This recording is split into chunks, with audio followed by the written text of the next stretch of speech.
yakni Ustaz Abdul Somad. Semoga apa yang nanti beliau sampaikan bisa menjadi ilmu bermanfaat dan bisa kita amalkan dalam kehidupan kita sehari-hari. Penasaran seperti apa isi daripada kajian beliau? Mari kita simak bersama. Selamat mendengarkan. Assalamualaikum warahmatullahi wabarakatuh. Anak raja menangkap balam, balam ditambat di tengah laman. Dari bunyi sambutan salam, nampaknya jamaah ini belum sarapan. Alhamdulillah, Allahumma salli ala Sayyidina Muhammad wa ala ali Sayyidina Muhammad. Kalau Tuhan menangkap tenggiri di tengah laut. Kalau mau mudah lewat masuk auri, maka berfotolah dengan Pak dan Lanut. Selamat datang Pak dan Lanut yang baru. Ahlan wa sahlan. Ahlan, datang di Riau sebagai keluarga. Sahlan, semoga semua urusan dimudahkan Allah Subhanahu wa ta'ala. Memang sedap kelapa muda yang sedang mengkal. Ini bukan sembarang kabinda, ini kabinda internasional. Internasional ini dua. Yang pertama, Ikatan Asep-Asep Internasional, Jenderal Asep. Yang kedua adalah Ikatan Sumando-Sumando Internasional. Uni itu orang awak, payakumbuang. Lalu hadir juga bersama kita besi, bukan sembarang besi. Besi dipakai orang Melayu. Ini polisi bukan sembarang polisi, polisi yang suka menanam pokok kayu. Kalau memetik buah kapulaga diminum pakai jamu. Pokok kayu aja dia jaga, apalagi kamu.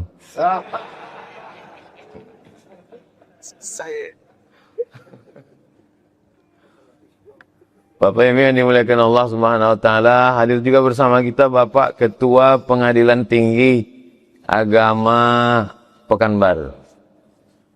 Orang Melayu membeli kain diikat dengan peniti. Beliau ini bukan orang lain, beliau ini suami Kak Tuti. Kak Tuti itu kakak kelas kami di Al-Azhar Mesir, Dr. Tuti. Beliau dekan Fakultas Agama Islam di Universitas Islam Riau. Jadi kami alumni Al-Azhar Mesir, punya kakak kelas, jadi beliau adalah bagian dari keluarga kami. Tugas keliling dan sekarang balik lagi ke Riau. Beliau dari Yogyakarta. Muga-muga panjenenganipun sukses waras. Sing melu acara iki padha kabeh mlebu nang surga. Amin ya Rasulullah. Hadir juga bersama kita Bapak DPRD Provinsi Riau. Memang hebat kapal pinisi sampailah ke Bukit Es. Ini Ustadz Tirmizi, dia ketua PKS.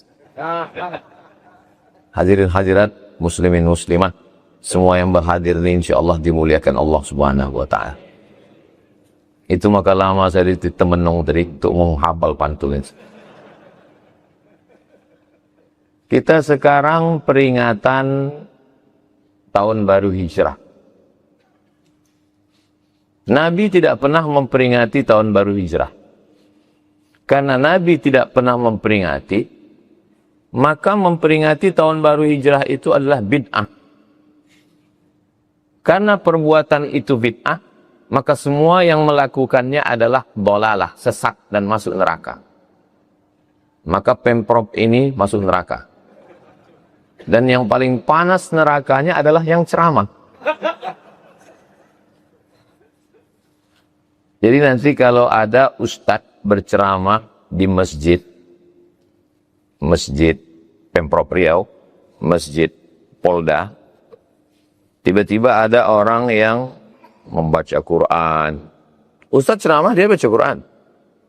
Atau menjulurkan kaki sambil bersandar di tiang sambil begini.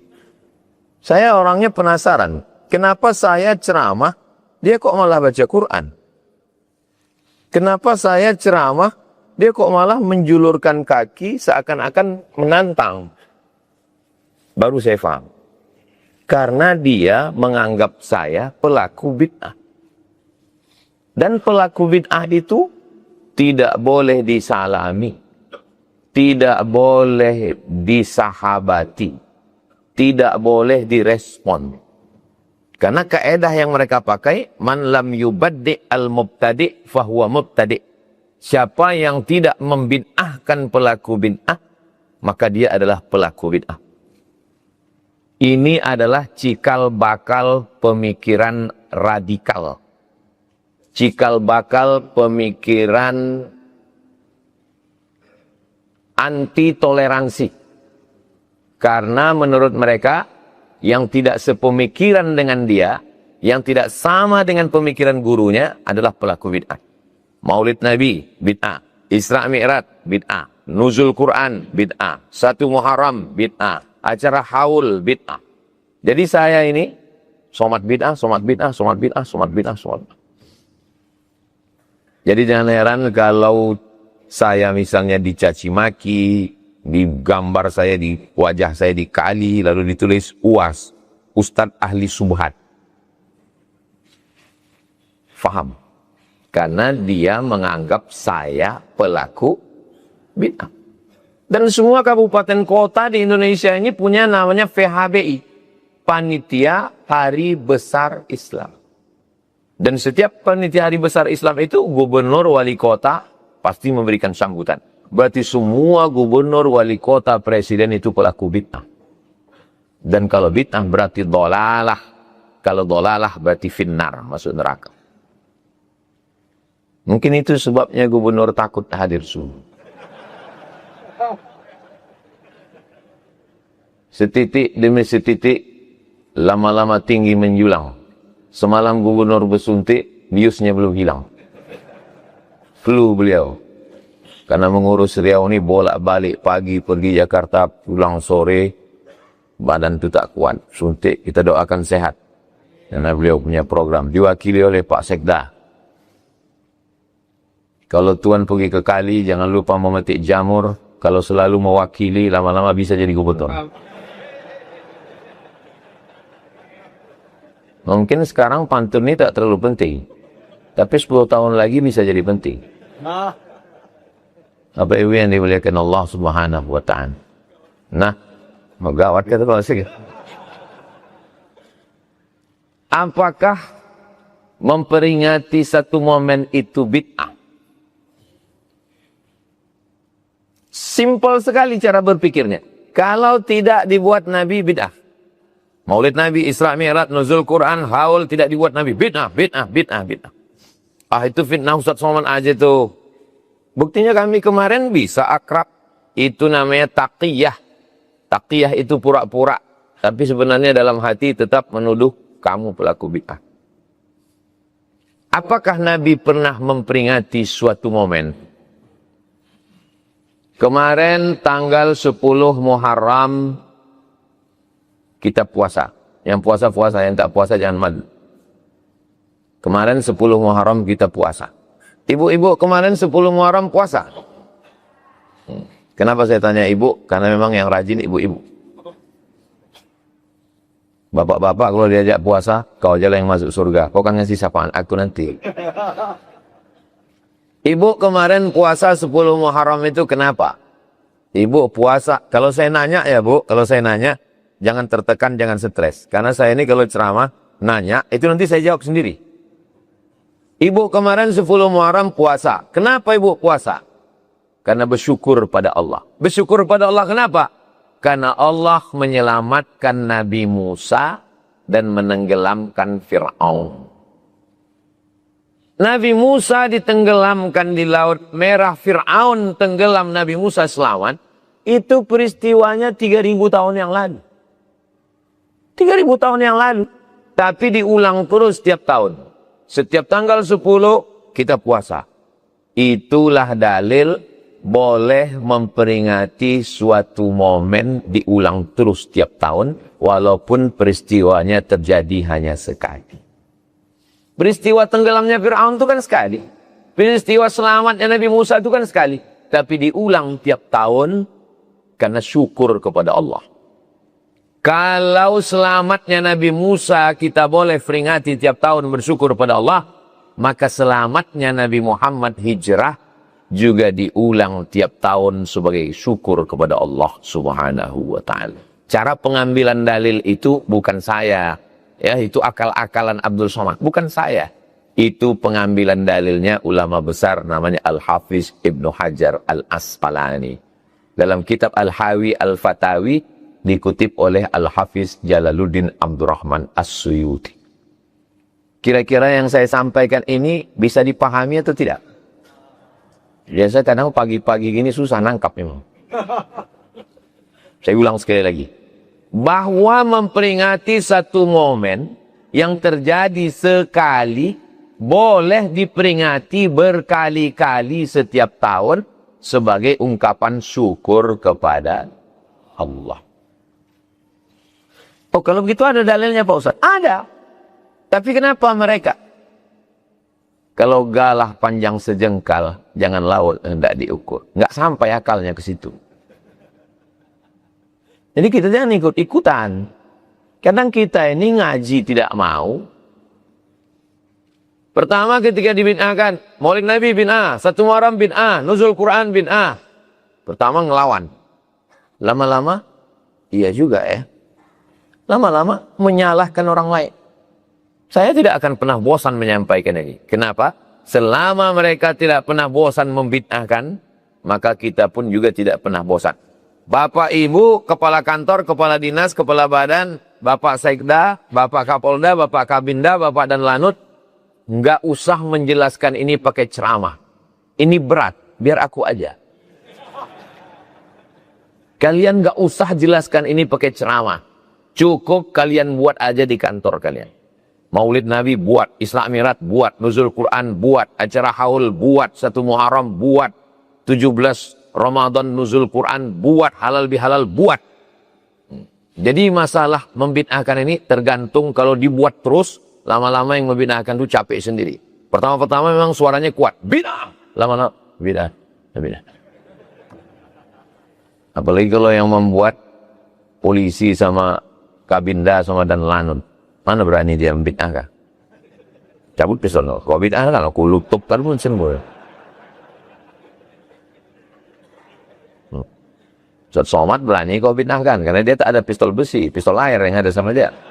Kalau aku kalian bid'ahkan, aku lutup kan muncung kau itu.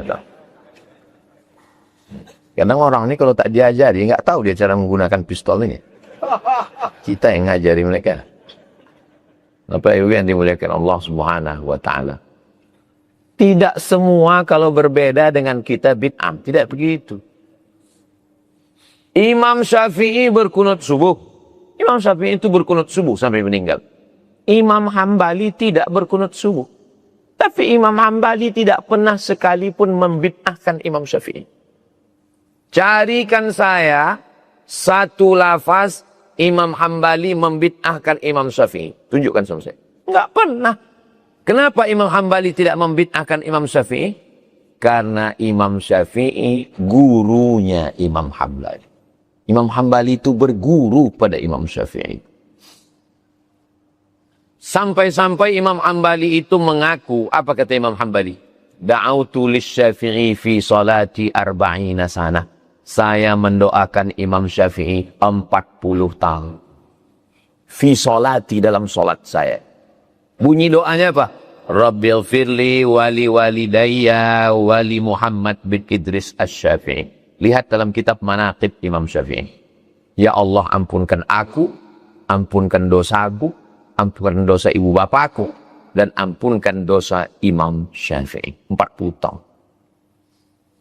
Sekarang orang baru sholat 2-3 kali, sholat subuh sekali, sholat zuhur sekali, sholat maghrib udah membid'ahkan orang lain.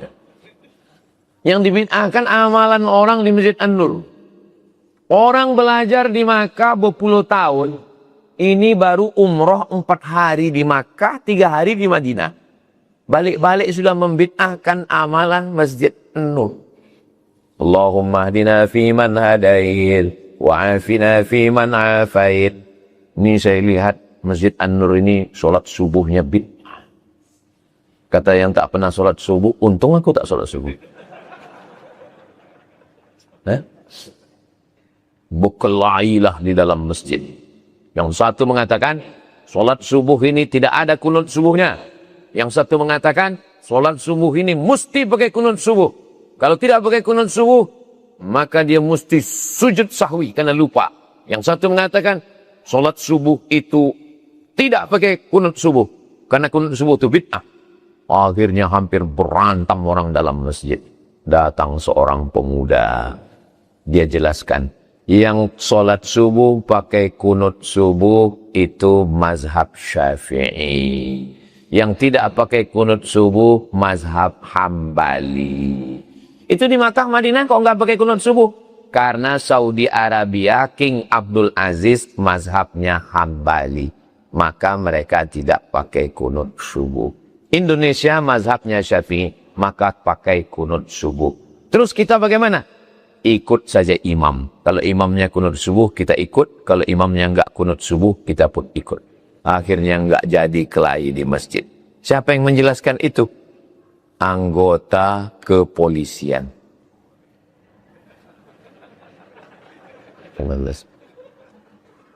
Tak jadi orang berkelahi di masjid. Kenapa? Karena polisinya ngaji. Ngaji mereka, jelaskan. Datang mereka. Nanti buatkan video pendek.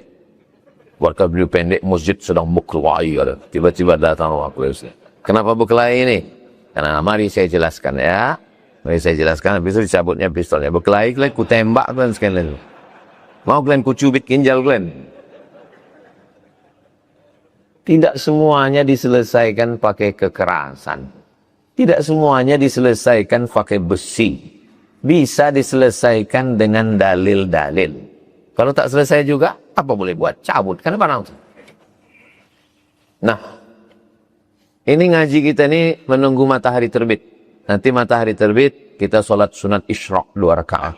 Kusalli sunnatal isyraq raka'ataini lillahi ta'ala. Habis itu kita pulang masing-masing karena banyak yang mau lari pagi.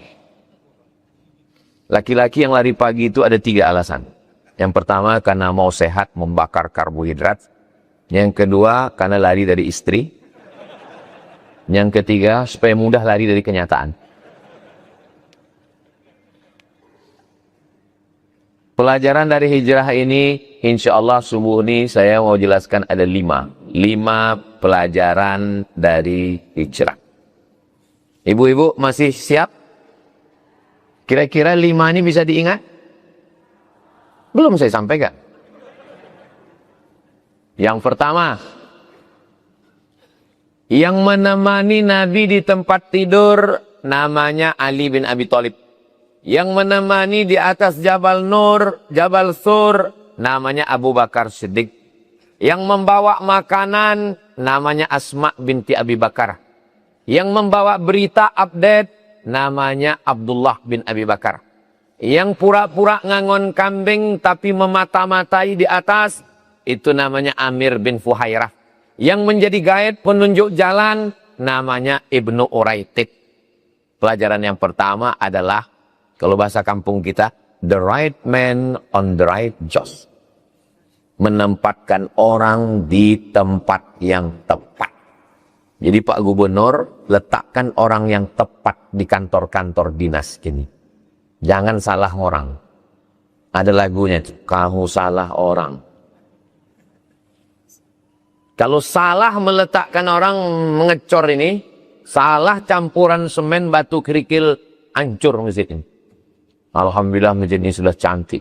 Mudah-mudahan Allah menjaga orang yang mensupport masjid ini. Saya pernah bawa tamu ke masjid ini. Mau menunjukkan Masjid An-Nur dengan bangganya bahwa kami punya Taj Mahal Riau. Begitu masuk ke dalam, berserak-serak ember nampung bocor. Nggak jadi saya bawa masuk. Kita keluar Pak, saya bilang. Nggak jadi masuk Pak Ustadz. Di luar fotonya lebih cantik, saya bilang. Begitu mau saya bawa keluar, rupanya payungnya lebih hancur. Akhirnya saya bawa minum ke tepi Sungai Siak. Minum ke situ, kita ke sana aja lah Pak. Untuk apa? Nengok sunset, saya bilang. Matahari terbit di bawah jembatan Leton, itu cantik, itu luar biasa. Untung ada Sungai Siak. Bapak Ibu yang dimuliakan Allah, meletakkan orang yang tepat pada tempat. Kami juga begitu di yayasan. Yayasan Tabung Wakaf Umat itu kami letakkan ketua yayasannya Ustadz Al-Nob Dinar. Dinar itu artinya duit emas. Itu maka beliau ketua sampai hari kiamat. Emas. Orang nggak akan curiga. Kenapa duit yayasan itu bisa terkumpul 75 miliar? Karena ketuanya emas. Coba kalau dirham, perak. Pembina yayasannya Ustadz Tatang Yudiansah. Memang dia kami letakkan di situ. Dan beliau ini memang kami jaga. Dia inilah pemanisnya di yayasan itu. Makanya ramai anak-anak gadis itu ikut acara. Nah, dia ada di situ. The right man, orang yang tepat, letakkan di tempat yang tepat. Kalau dia mampu di situ, letakkan dia di situ. Kalau kita letakkan orang yang tidak punya kemampuan, maka kita sudah mengkhianati amanah. Kita sudah menghancurkan negeri ini.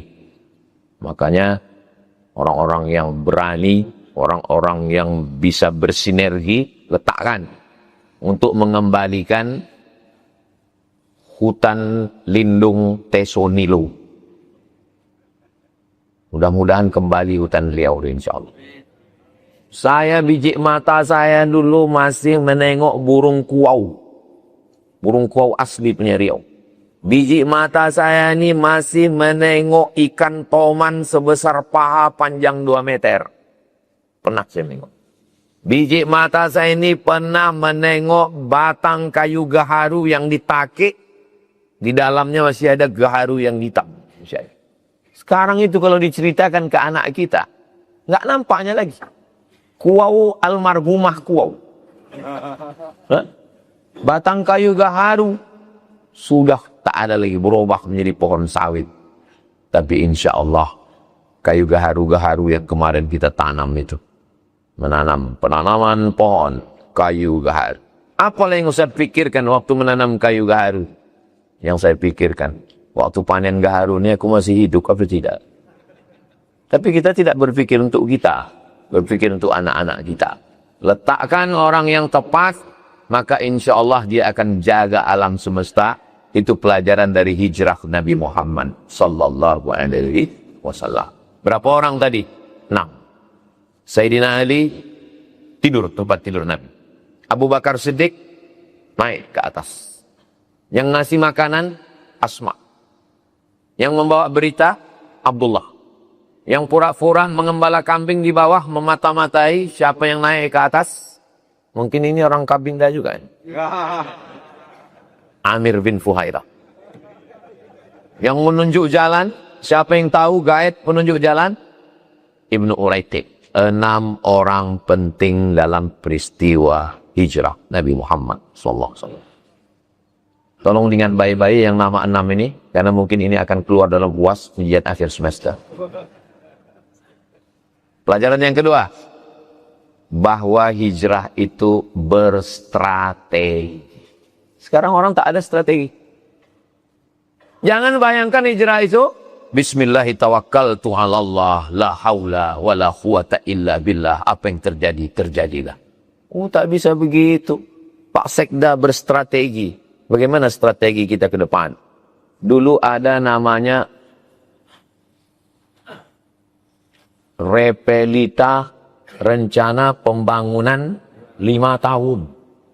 Dulu kita hafal nama menteri-menteri itu. Menteri Penerangan, Armoko. Menteri Luar Negeri, Ali Alatas. Hafal kita waktu kecil. Saya termasuk yang hafal waktu SD. Jelas. Menteri Sekretaris Negara. Ingat kan? Hah? Pak Murriono. Oh, Masya Allah. Allah maghfir lahum warhamhum wa'afihim wa'afa'in. Jadi jelas apa yang mau dilakukan 5 tahun ke depan. Jadi dalam Islam ada strategi. Abu Bakar, kita tidak langsung ke Madinah. Nanti kita ditangkap oleh kafir musyrik. Kita sembunyi dulu 3 hari 3 malam. Bersembunyi dulu kita 3 hari 3 malam. Kita tunggu suasana tenang, baru kita jalan. Jalan yang kita lewati jangan jalan biasa. Karena kalau jalan biasa yang kita lewati, kita akan dicegat. Kita cari jalur khusus yang tahu hanya orang khusus. Berstrategi. Ini coba tanya anak-anak muda kita. Tanya mereka, apa strategimu menuju kantor KUA? Apa strategi untuk masa depan? Ini sekarang banyak orang, serahkan aja sama Allah, Pak Ustadz. Biar Allah yang mengatur hidup kita. Kok pikir Allah itu staf kau?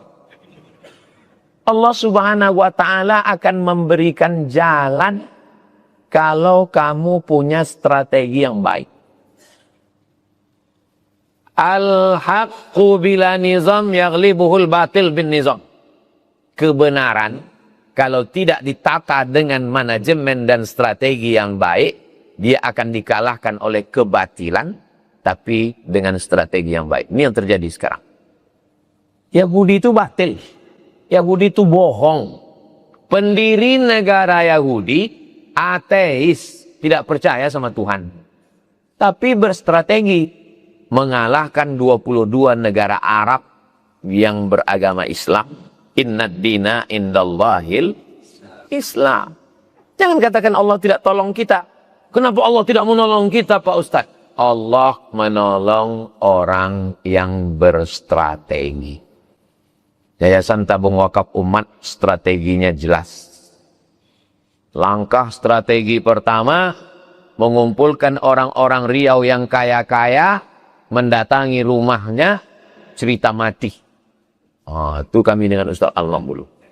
Ustaz Alam, tolong kumpulkan orang Riau yang kaya-kaya, kita datang ke rumahnya, kita cerita mati. Pak, ini kan COVID, udah banyak orang mati. Saya dengar Bapak punya tanah, kasihlah ke kami. Akhirnya banyaklah yang ngasih tanah ke kami, dan tanahnya bermasalah.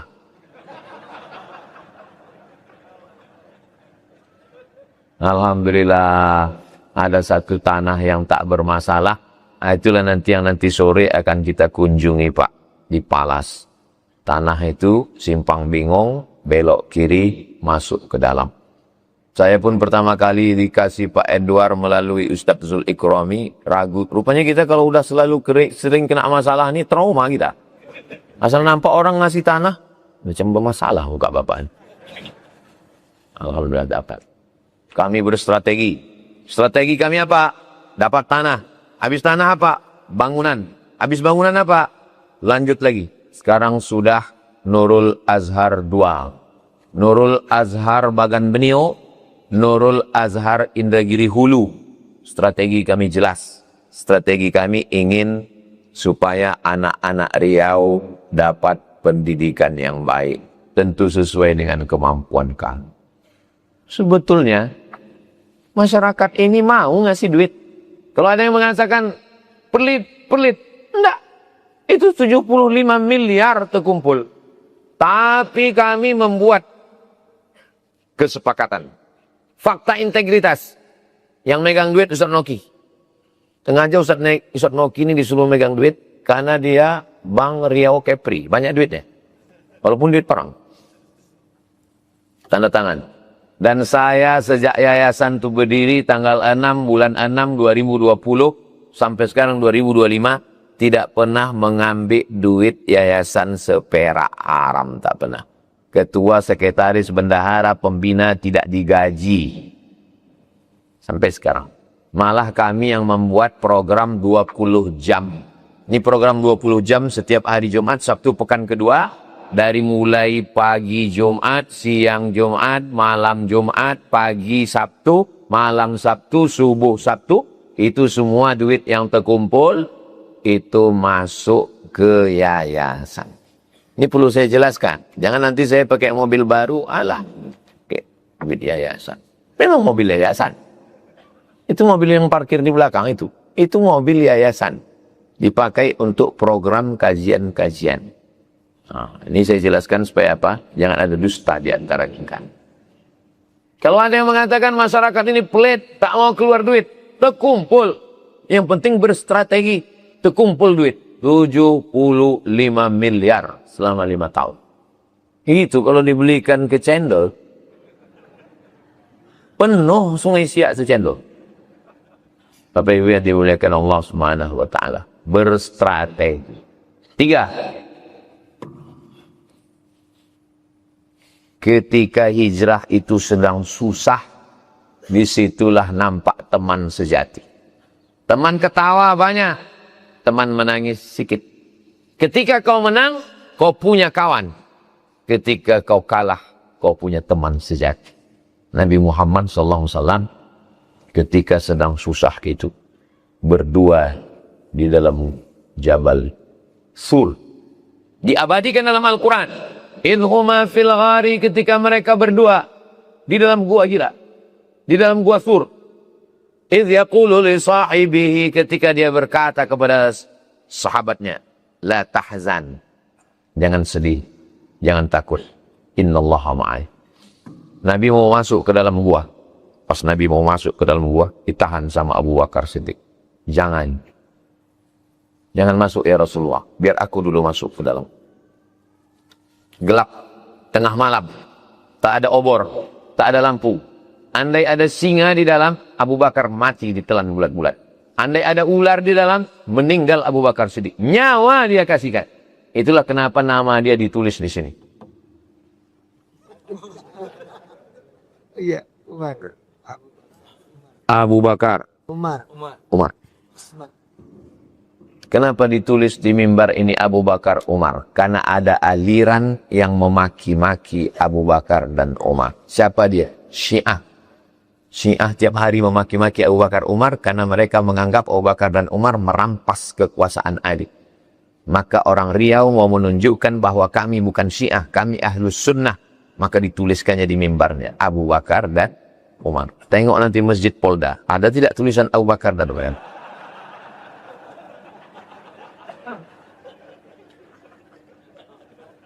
Ini bukan sembarangan nulis Abu Bakar dan Umar ini.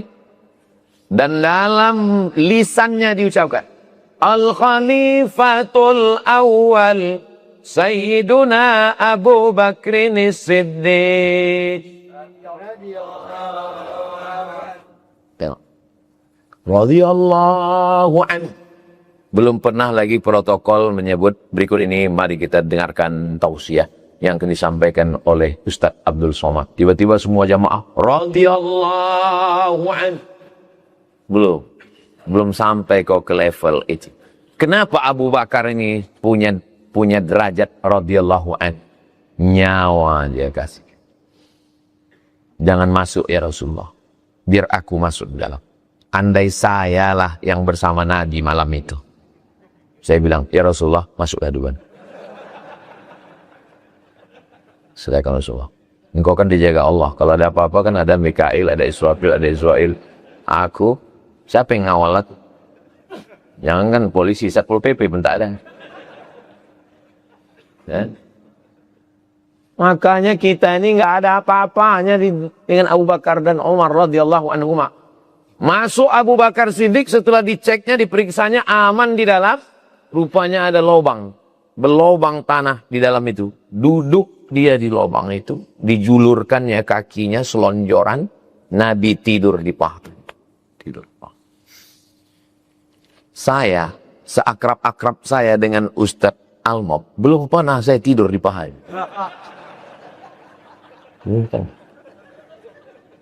Padahal kami berjalan ini dalam senang dan susah. Masuk ke Talang Mama, masuk ke Bagan Benio. Dan dia pun belum pernah tidur di paha saya. Belum pernah. Nabi tidur jadi paha Abu Bakar Siddiq. Tak lama tertidur, tiba-tiba Nabi terjaga, terbangun. Kenapa terbangun? Menetes air dari atas. Pas di pipi. Kata Nabi, air apa ini Abu Bakar? Gelap. Tak mungkin embun. Kata Abu Bakar Siddiq, air mataku ya Rasulullah. Rupanya air matanya itu jatuh pas ke pipi Nabi. Kenapa kau menangis? Rupanya lubang yang dia duduk itu ada binatang berbisa. Disengatnya kaki Abu Bakar. Kakinya tak bergerak. Kalau kita lah yang memangku Nabi malam itu. Lompat kita. Bapak yang pernah disengat kalajengking, yang pernah digigit lipan, bisa tuh merasa dah. Saya dulu waktu kecil pernah digigit lipan. Mau lompat saya, tak sadar saya. Rupanya lipan, kelabang, kalajengking itu Kalau sudah sengatannya itu kena ke darah, darah itu beracun naik ke jantung, bergetar jantung kita. Jantung kita ini bergetar itu disebabkan 3. Yang pertama, kena berbisa. Yang kedua, jatuh cinta. Yang ketiga, jatuh tempo.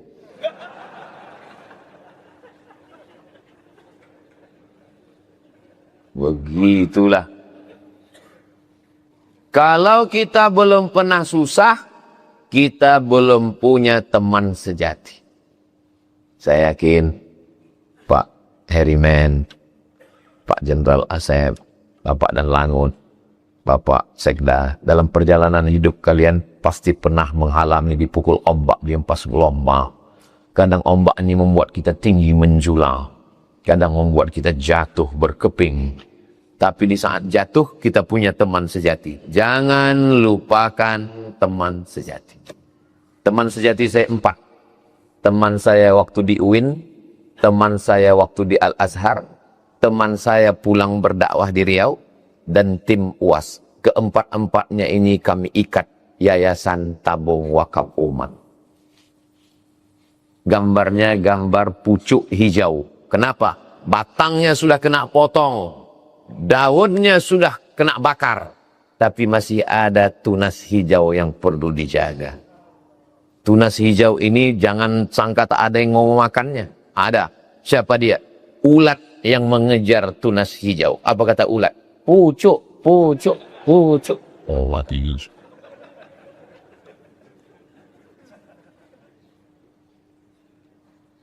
Kami punya teman sejati, punya sahabat dalam keadaan kesusahan, dalam keadaan kepayahan. Ini hijrah Nabi Muhammad SAW. Kalau punya kawan, punya teman, melindungi, mengayomi, menyayangi, waktu senang, waktu lapang, jangan lupakan dia. Kalau punya kawan yang mengingatkan kita tentang akhirat, mengingatkan sholat, ada kawan begini, ada. Jangan kubur sebelum mati. Karena teman begini sudah mulai unik dan antik.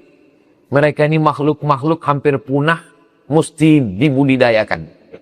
Mereka ini nasibnya sudah seperti dinosaurus, Jurassic Park. Mudah-mudahan persahabatan kita ini kekal abadi hingga ke surga, insya Allah. Saya tidak mau kita berteman hanya di sini saja. Berkawan di Pekanbaru, bertetangga di Jannatul Firdaus, insya Allah. Amin ya Rabbal Alamin. Aku Pak Ustadz, kalau sama dia tak usahlah Ustaz doakan sampai ke surga. Kenapa? Di dunia ini pun udah capek kali gue rasa. Utang yang lama aja belum membayar Pak Ustaz. Yang keempat, apa pelajaran dari sini? Dari hijrah inilah nampak mukjizat-mukjizat terjadi. Pertolongan-pertolongan Allah. Ketika musim kering, kerontang, panas, terik, tiba-tiba air susu kambing ada. Ketika datang orang mengejar dari belakang namanya Suraqah bin Malik, pembunuh bayaran. Tidak pernah dia jatuh. Tiba-tiba Suraqah jatuh. Ini terjadi mukjizat-mukjizat. Kita pun kalau dalam keadaan sedang susah itu, banyak terjadi keajaiban-keajaiban dalam hidup kita. Nanti kalau saya ceritakan keajaiban-keajaiban dalam hidup saya, alah, Ustaz itu ngomongnya kalau belum sarapan memang gitu, ajaib-ajaib ngomongnya. Tapi saya pribadi mengalami banyak keajaiban-keajaiban dalam hidup saya. Kapan itu terjadi? Waktu kita sedang susah, sedang payah, pertolongan Allah. Kalau kita tidak ada yang menolong, kawan lari, keluarga lari, jiran lari, tetangga lari, tak ada satupun yang menolong kita. Yakinlah, berarti doa kita sedang dikabulkan Allah. Loh, masa kita sendirian tak ada yang nolong doa kita dikabulkan Allah? Ya, karena kita berdoa, hasbunallahu wa ni'mal wakil. Cukup Allah menolong aku. Subhanallah, sangat luar biasa kajian yang sudah disampaikan oleh guru kita, Ustaz Abdul Somad. Sahabat beriman yang dirahmati Allah Subhanahu wa Ta'ala, jangan beranjak dulu karena kajian belum selesai dan masih banyak hal-hal menarik yang akan disampaikan oleh beliau. Selamat mendengarkan kembali. Saya ini Pak Ustaz susah kali sekarang. Kawan saya tak menolong, keluarga tak menolong, jiran tak menolong, kawan-kawan di grup WhatsApp dikeluarkannya saya dari grup. Kawan FB lari semua. Berarti doa kau dikabulkan Allah. Doa yang mana? Doa yang selalu kau katakan hasbunallah wa ni'mal wakil. Cukup hanya Allah menolong aku. Kalau kawan tak menolongmu, berarti Allah sedang mengatakan tak perlu yang lain menolongmu. Cukup aku yang menolong aku. Nabi Ibrahim. Siapa yang menolong Nabi Ibrahim? Tak ada yang menolong Nabi Ibrahim. Apa kata Allah? Ya nar, wahai api, kuni bardan. Jadilah engkau sejuk. Wasalaman, selamat ala Ibrahim. Keluar Nabi Ibrahim dari api dalam keadaan kedinginan. Itulah doa yang selalu dipakai jamaah pulang haji. Alhamdulillah Ustaz, berkat doa yang Ustaz ajarkan kemarin, selama di Makkah semua kepanasan, saya tenang. Rupanya tak pernah ke masjid, di hotel terus. Patutlah. Pulang dari Makkah putih wajah, bersinar. Disambut tolak al-badru alaina. Kawan-kawan yang satu kloter tahu, asal tengok. Allah tak pernah ke masjid. Saudara yang dimuliakan Allah Subhanahu wa taala. Pelajaran terakhir yang kelima. Apa yang kelima dari hijrah? Meninggalkan legasi. Kira-kira legasi apa yang kita tinggalkan? Apa yang ditinggalkan Nabi Muhammad? Masjid Nabawi. Tinggal. Masjid Nabawi sampai hari kiamat menjadi legasi Nabi Muhammad SAW. Datang orang ngasih tanah. Ini tanah ya Rasulullah. Enggak. Dibeli Nabi tanah itu. Diwakafkan Nabi. Karena Nabi ingin meninggalkan legasi. Saya setiap tamu yang datang, saya bawa ke masjid ini. Foto-foto di depan. Lalu saya jelaskan. Dulu zaman saya kecil, masjid ini dulu tidak sebesar ini Pak. Di depan masjid ini dulu ada jalan. Jalan. Di depan jalan itu dulu ada stadion. Itu di depan ada kolam renang. Kolam renangnya, stadionnya, jalannya disatukan. Sehingga kalau kita naik pesawat, waktu saya pulang naik pesawat private jet kemarin dari... Saya sebenarnya mau ngasih tahu bahwa saya ini kalau kalian jemput saya, janganlah naik mobil sayur. Nampak tuh Anur, kita pun rekam. Tengok Anur, cantiknya dari atas. Stadion, masukkan. Kolam renang, masukkan. Sekolah, masukkan. Buat pagar keliling. Ini legasi siapa ini? Ini legasi Pak Saleh Jasik. Masih hidup parah. Lebih 80 tahun umurnya. Dia selalu berpikir. Kita di Riau, dokternya dari luar. Ingin supaya anak Riau ini jadi dokter. Dibuatnya fakultas kedokteran. Itu Pak Saleh, ini legasi. Itu dulu kuburan. Kubur-kuburnya dipindah. Lalu kemudian didirikan fakultas kedokteran. Kita punya minyak, tapi insinyur minyaknya bukan orang kita. Kita cuma jadi security. Tukang pasang pipa. Mana budak-budak Riau? Mesti sekolah. Dia berpikir, buka. Itulah Politeknik Kaltek Cepro. Yang ada di Rumbai. Itu otak Pak Saleh. Harimau mati meninggalkan belang. Gajah mati meninggalkan gading. Manusia mati meninggalkan kredit. Kira kita meninggalkan apa kita nanti? Insya Allah sampai masanya nanti orang akan berkata. Dulu kalau pesawat mau mendarat sudah gundul hutan-hutan ini. Tapi sekarang sudah hijau. Di zaman siapa itu? Ada legasi yang kita tinggalkan. Nanti syair-syair puisinya akan disusun oleh Bang Ramon. Beliau sudah mengingatkan kita dengan puisinya bahwa laut sudah kotor, laut sudah mati, laut sudah kena polusi. Dengan syairnya, cari di internet. Judul puisinya, Sakaratul Laut. Bukan Sakaratul Maut, Sakaratul Laut. Kita mati mau meninggalkan apa? Maka kami dulu ketika membuat Yayasan Tabung Wakaf Umat ini, kita tidak bercerita tentang hidup.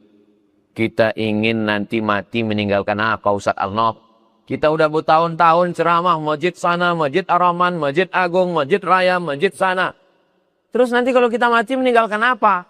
Kata Ustaz Al-Nof, kalau begitu kita mesti keliling. Ya, akhirnya Kalau kami mati, insya Allah.